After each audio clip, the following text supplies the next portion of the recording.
In 1950, Britain stood at a crossroads. Bomb damage still scarred its streets. Food was rationed. Lives were smaller, quieter, and tightly bound together. Yet within just 30 years, this same country would look almost unrecognizable.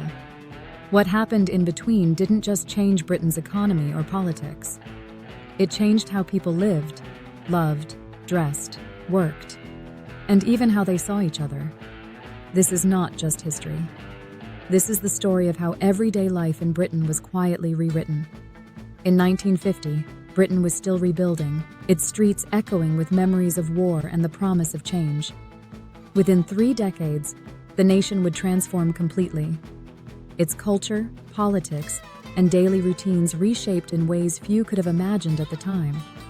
From the grit of post-war recovery, to the color and confidence of the swinging 60s, to the turbulence and tension of the 70s, each decade left its own unmistakable mark. This is the story of how Britain changed year by year, trend by trend, and choice by choice. 4 decades, countless moments, one unforgettable journey. The 1950s began with Britain still firmly in the shadow of the Second World War. Rationing, introduced during the conflict, remained in place until 1954, shaping every household's daily routine. Sugar, butter, meat, and even sweets were bought with ration books. Queues formed outside shops whenever new deliveries arrived. Shoppers carried string bags, counted every ounce, and returned home to recipes designed to stretch small portions into family meals. The art of making do was second nature. Meals were padded out with bread, potatoes, and homegrown vegetables. Clothes were altered, patched, and handed down to the next child in line. Walking through Britain's cities, the past was impossible to ignore. Bomb sites dotted urban landscapes. Weeds pushed through cracked bricks. Temporary wooden repairs stood as silent reminders of destruction. Even in quieter towns, the war lingered in empty spaces, shared memories, and the heavy silence of Remembrance Day. Rebuilding was not just an ambition. It was a national mission. Cranes rose where rubble once lay.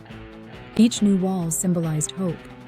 Council housing expanded rapidly, bringing indoor bathrooms, running water, and electricity to families who had never known such comfort. These homes were more than shelter. They represented dignity. New towns like Stevenage and Harlow offered green spaces, modern schools, and communities designed to bring neighbors together. For many families, moving there felt like stepping into the future. No more shared outdoor toilets. No more cramped kitchens. Just light-filled rooms and private gardens. For a country tired of scarcity, these homes were a promise. In 1953, the coronation of Queen Elizabeth II became a moment of national unity. Television ownership surged overnight. Families bought sets solely to witness the event. Those without a television crowded into neighbors' homes. Children sat cross-legged on the floor. Adults leaned against walls, dressed in their best. Street parties transformed quiet roads into celebrations. Bunting fluttered. Radios filled the air. For many, it was the first real sense that the future might be brighter. Life followed familiar rhythms. Men worked long hours. Women managed households. Sunday roasts anchored the week. Children roamed streets freely. Doors were left unlocked. Shopkeepers knew customers by name and offered credit until payday. News traveled through conversation, not headlines. Life felt shared. And while it could feel restrictive, it offered stability after years of upheaval.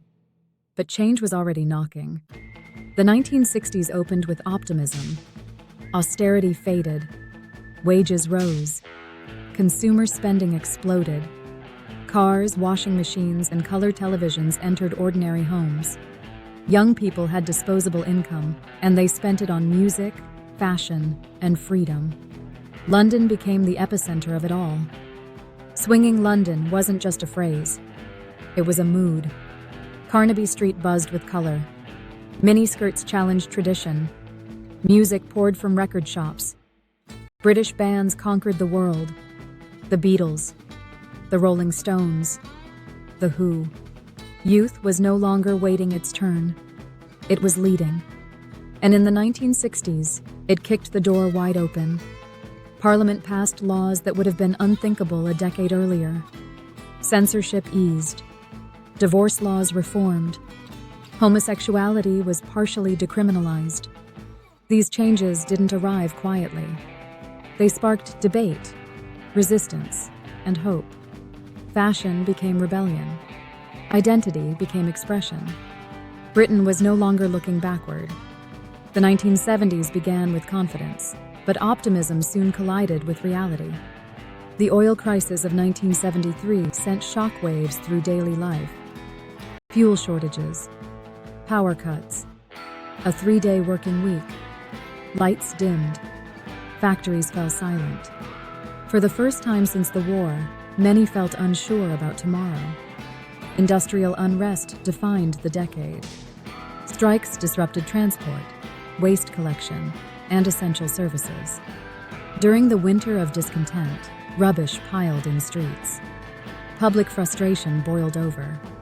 Factories closed. Jobs disappeared. Communities built around industry were hollowed out almost overnight. Families tightened budgets. Meals stretched thinner. Certainty faded. Yet even in hardship, creativity flourished. Glam rock glittered defiantly. Punk erupted with raw honesty. Television became grittier. Comedy sharper. Britain was struggling, but it was still alive with ideas. By 1980, Britain stood on a threshold. Economic policies shifted. Industry restructured. Individualism replaced collectivism. Home ownership expanded. Public housing declined. Technology entered living rooms. Video players. Home computers. Personal stereos.